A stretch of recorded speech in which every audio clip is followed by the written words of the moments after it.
Today's event is really to learn more about our single-use fermenters. We have customers here from 16 different countries across Europe and even from the US who are all sharing their experiences and learning more about our equipment.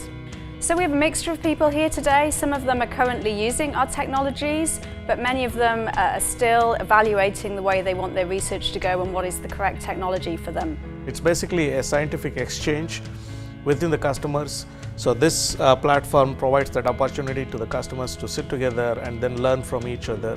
I had the opportunity to do an evaluation of the 30-liter single-use fermenter in comparison with our stainless steel facility. So I came today to share my experiences with that evaluation and to see what other scientists have been evaluating.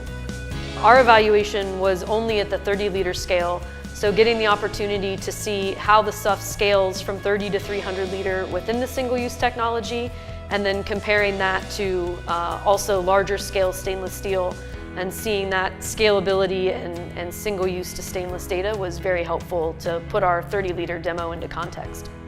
Écoutez, j'étais très heureux de participer aujourd'hui à ce workshop. J'ai eu la chance de tester le SUF 300 litres en 2015. Je crois que j'étais un des seuls utilisateurs à pouvoir tester ce fermenteur en Europe.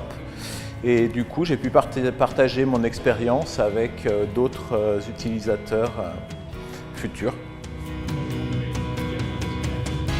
We are very interested in systems for bacterial cultivation.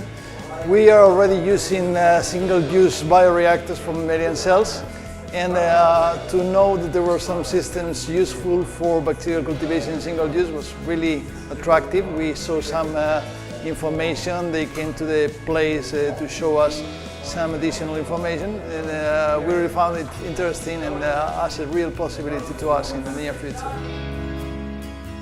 I really hope that the customers, by the end of the day, they will really have a good feeling of the capabilities of the fermenter, what they can expect out of it, and really understand that it's very likely something that they could use in their labs and it could fit their processes, or at least have the idea that they could give it a try and see for themselves whether it's good for them, and I'm pretty sure it will be.